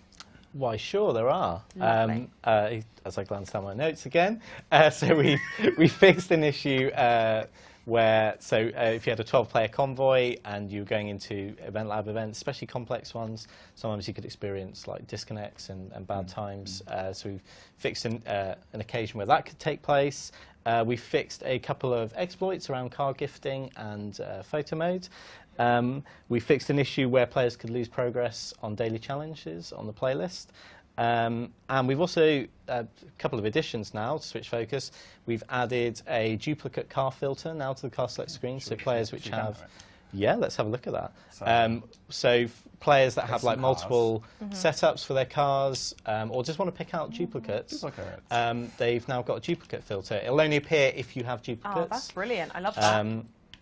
Which we have two Stingrays there. And it's like, I've got two of these, so I can just remove from garage. Oh, and You it's could like- just remove it Rid from of the that. garage. ridiculously helpful. I know a lot of players were asking for that, so that's going to be in Series 9. And we've also added a couple of things for Event Lab. So we've added an orbit cam, we've added stepped rotation, some additional camera speeds to Event Lab. So when you're placing your props, you've got a bunch more control around the camera and just how you place those. So yeah, check those out when Series 9 goes live next week. Wonderful. Thank you very much. And last but not least, from us in the room, as always, there's more cars to go in your collection. Now I've shown you how to get rid of the extra ones. We're going to sling some more your way. So there are 3 more cars being delivered to the garages of Car Pass owners during Series 9. We're going to have a quick look through them all now, starting with the Aston Martin. So, what's special about this one? So this is the Aston Martin DBX. I think it's actually the law now that all car manufacturers have to produce an SUV. And so this is Aston Martin's effort. It's very, very cool. Obviously, it's a bit sleek, isn't it? It's an Aston, so it's all hand built, all hand stitched, all super high luxury. Yeah. Absolutely gorgeous interior. Stop button a little bit far away from the wheel. It's like- You're really impressed by that. But it's an Aston, right? And it's a modern Aston, Yep. which means it is absolute peak luxury on every level. Checks notes. Also, the 2021 Formula 1 medical car. Thanks, Tom. So That's a great fact. if you're selecting a car to be the medical car in Formula 1, it's got to be safe. It's got to have plenty of room for bandages and things. And Just for bandages. yes. Not like defibrillators and No, stuff. well, Just those loads as well. of bandages. Yes, those as well. Plug into the dash. So, Sorry. 4-litre twin-turbo V8, and you've got 0 to 60 in 4.5 seconds, which not record-breaking fast, but quick for a car that looks like this. Quick for an SUV. Yes. Yeah, that's it. When can people get this? This is going to be available next Thursday when the Series 9 starts. Next Wonderful. Thursday. Okay. Celebrity owners? I don't know. No, none to hand. No. None, right. Playground okay. Games studio head Trev's got one of these. That's a celebrity owner. I mean, it's Tim Shaver also an Xbox Game Studio head. So Yes, that's if we're fair. calling Tim Shaver a celebrity. Absolutely. Yes. No, you're Wonderful. right. You're right. Right, okay, next car is the Lexus RC. Shall we hop behind that one? So RC standing for remote control. It stands for Radical Coupe. And the F stands for flagship or Fuji Speedway, which is. Sometimes I just want you to know I'm not sure whether to believe you or not. I don't know if you It does just say in things. It is weird that it would have In one this letter, but it example. means two things. Yes, it would. It means I'm not Mr. Lexus, so We'd figured. let that be. No. I'm more just questioning your research. So it's got the TE stands for Track Edition. So it's got a bunch of performance upgrades. It's lighter. It's got an analog clock. What? There it is. Wow, look at that. That is a feature listed on the website. So I definitely did some research on this. As far as the website, yeah.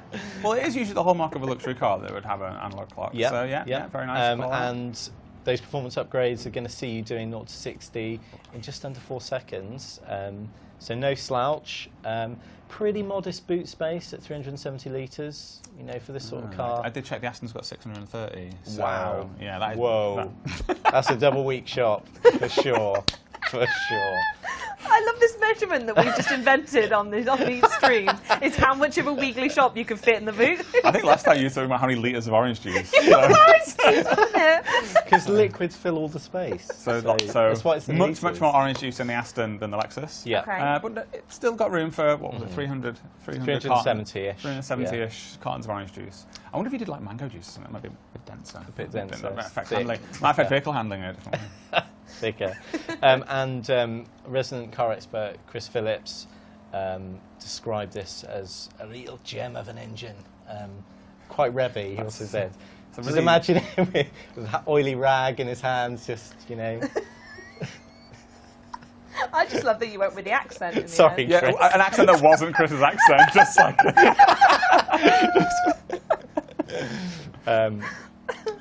Do we have any more facts about the car? No, that's it. Wonderful, right. This is going the colours. I liked your little note yes, about like. yeah, okay. It's available in two colours, Yeah. white or matte grey.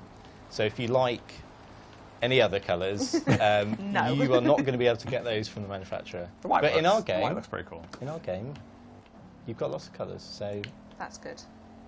Very good. Yeah. Right, should we have a look at the final car then? yeah, that's going to be that is available a the- week Thursday, next Thursday. There you go, week Thursday, next Thursday. Final car then is the 370Z Nismo. So let's have a look at this one. How many colours does this one come in? It definitely comes in one and a bit. Well, right. Black with a little bit of red on it. Well, Okay. the red is part of the Ah, Nismo. So yes. that's part of the Nismo trim pack to have those extra splitters and side skirts and stuff. So that is absolutely part of the pack. I'm going to go ahead and assume you can probably get the body in any number of Nismo Yeah, colours. I'm But sure. I haven't checked. You've really caught us out there, Charlie. Thanks. So sorry, God. Dreadful. Yes, a Nismo, standing for Nissan Motorsport. Cool features of this car are loads of radial dials, like more than you might expect, and a digital clock, which I think will forever show 12 midday. It's a little sad. Yeah. But you know what's not sad?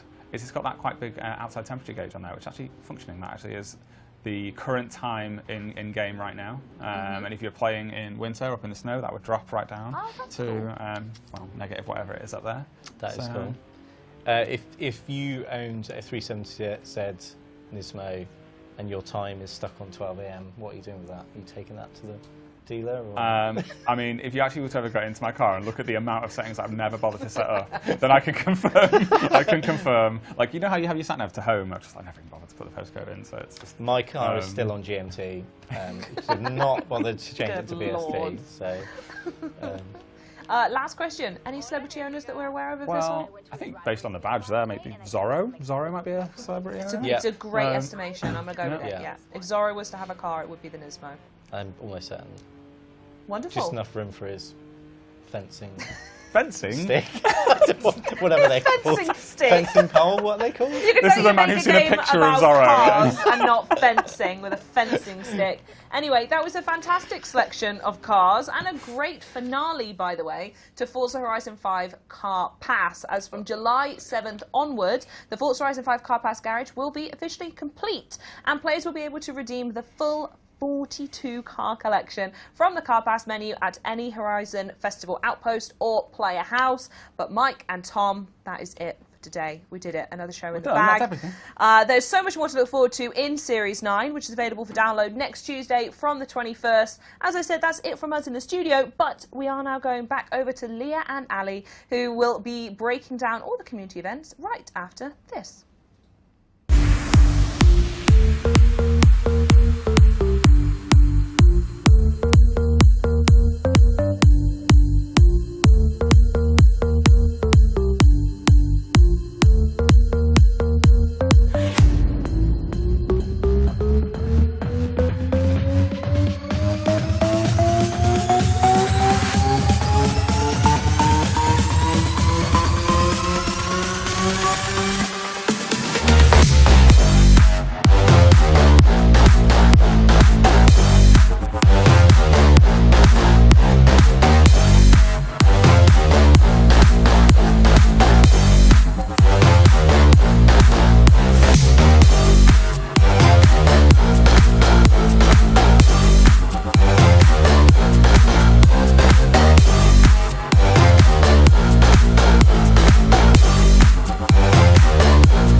Thank you very much, Charlie. As entertaining as always. Always love hearing about how many oranges you can fit in a boot. I think that's the main thing everybody looks for when buying a new car. Well, welcome back. We have one more guest today, our community expert, Ali Tack, to round out the show with a rundown, of course, of the latest community happenings and events. Welcome back, Ali, to Forza Monthly. Hello. Hey. Hi. Good to see you. Community expert on the community. That is you. Expert Get ready for some expertise. I'm going to wow you today, Leah. Yeah, Your I'm gonna lower dig deep. thirds are underselling it. Alitat content creator, community expert. yeah. Come on. Get like 3 or 4 lines there. Yeah. Come on. Well, we've got a few things to talk about this week. We don't have much time. So let's just jump straight into it, because amongst the big Forza announcements this week, there was another unveiling that might have flown under the radar for some, which was Forza's new official website. So you're going to run us through some of the new features on the new website and show us what we've got in store. Yeah, loads of cool stuff to show you here. So there's a new website, and the name has changed to forza.net. That's where you can find it. It's fast, a little more modern, and a space to celebrate cars, community, and creativity.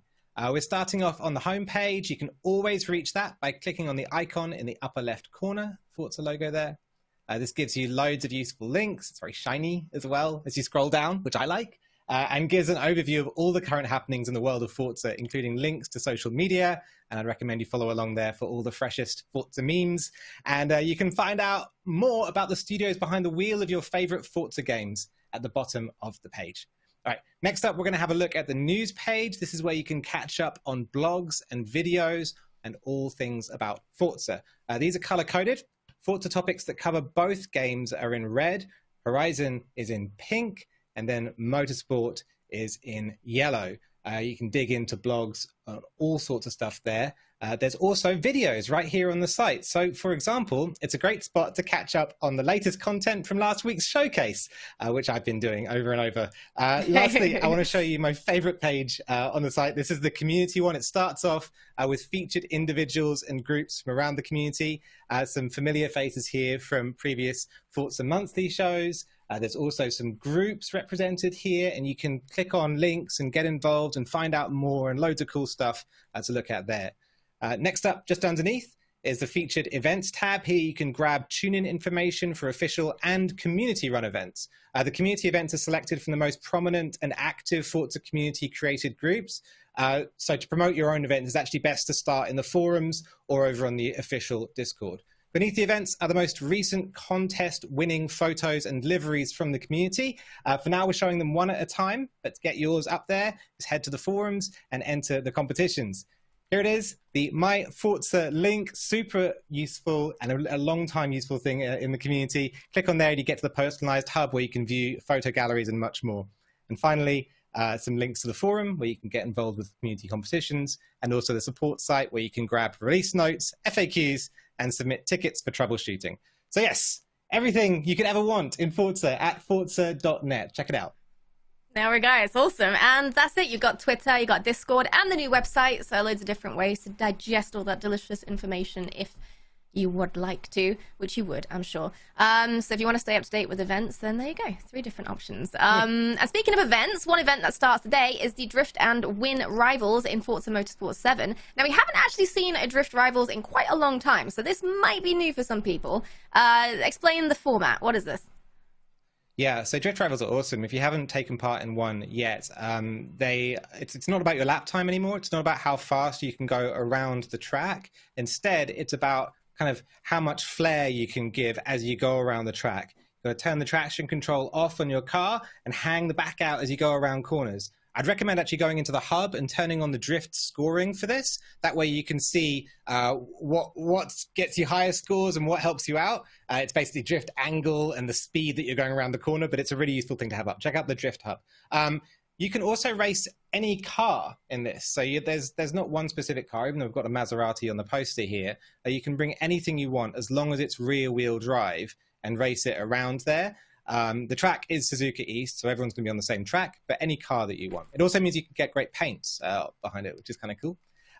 There's 2 prizes. Participation on the one side gets you the Kiss the Cook driver gear, which is a legendary driver gear. I actually don't have it, so I'm going to be taking part for sure. And the top 50% of people get the Safe and Sane Fireworks driver gear with the rather snazzy outfit that's being modeled here on the poster. Yeah, I think snazzy is a good word for it. Snazzy is the perfect word for it. It's got pizzazz. Jazz hands. Jazz hands, pizzazz. So that's the Drift and Win Rivals. Get yourself some drifting, get yourself some winning. But on top of that, we've got Tora's 24 Hours of, and I'm going to say it wrong again, Mulsanne? Did we settle on a pronunciation? You got it. Mulsanne. Yeah. All right, lovely. We were planning on having a strategic cough there. I was going to... Oh, yeah, Mulsanne. Sorry. Excuse the fact I can't pronounce it. You nailed it, so you didn't need Yay! it. Yeah. Well, that went on earlier this month. So, yeah, who took home the honours there? Yeah, exactly. First weekend of this month it took place. The P1 winners were ESV, because of course it was ESV, it was the flopper team. Barcode Eclipse from ESC, TPR Picasso getting involved, and Diablo, a privateer at the moment, not for long, I imagine, or not unless he wants to join a team. And then P2 winners are ESV again. So it's a double win from ESV with the Motorsport Pro team this time. That's Scottson, Bobbert, I'm going to say it properly, and Unfolded. And then lastly, there was also a GT class, which is actually the first time in a long time that Tora, I should say, have had 3 classes in their Mulsanne race. This time, GT winners weren't ESV. That's the big news item for today. Instead, it was Hairpin Heroes. That's I'm Just Kurt, Critical, Solo, and Bowtie. As always, a big shout out to the organizers. There's so many people who get involved with these events and putting them on a full 24-hour race. You can imagine how many people are required to get that thing together, and also everyone who helped out with the streaming side as well. To find out more about Tora's events and get involved in the next endurance, head to racetora.com. Amazing. All right, let's have a look at what events we've got coming up then. Let's take a look at the community calendar. Yeah, we've got a cool week coming up, a good month coming up, in fact. I think my personal highlights from this one are the Tora Trans Am series. That's always a load of fun. You can see it's an international series as well. They've got it going on in Oceanic, EU, and North America. So you can kind of measure your championship points, if not race directly against people from everywhere in the world.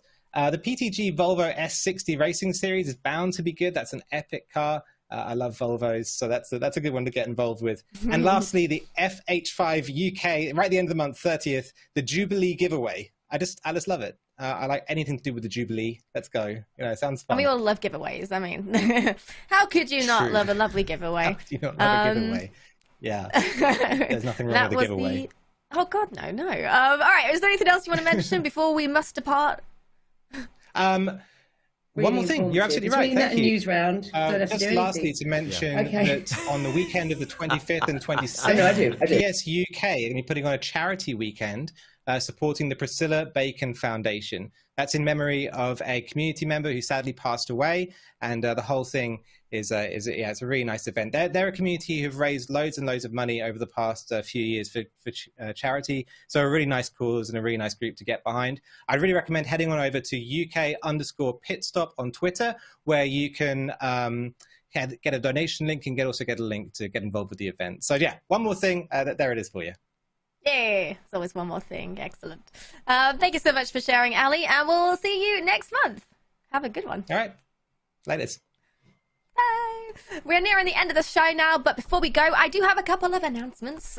Firstly, the Forza franchise is delighted to celebrate Pride alongside Xbox, and today we are gifting out an exclusive Forza Rainbow livery adorning the 2009 Pagani Zonda. I'm going to say this wrong again. Cinque Roadster. I hopefully got that right. I think I did. Check your in-game message center to claim your free car. And if you prefer to get your Forza news in Spanish, please be sure to follow the new Spanish language social channels for Forza Motorsport. Links can be found in the chat for that. And lastly, you can continue to enjoy Forza Horizon 4 with remixed festival playlists and rewards when Series 50 starts on June the 30th. And that's it. That is a wrap. Thank you so much to my co-host Charlie. Thanks to Chris Isaki. Thanks to Playground Games, PTG Stuzy, and Ali Tak for joining us today. And thank you all for watching. As always, we will see you next month. Goodbye.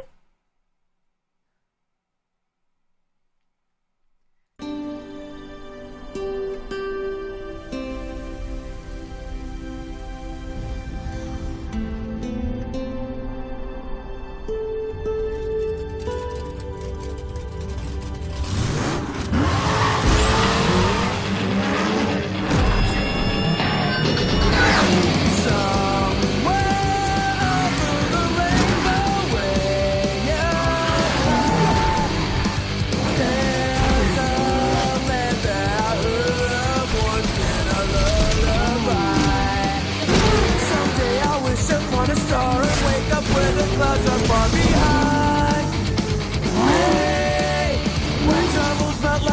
drops away above the chimney tops. I swear you'll find me.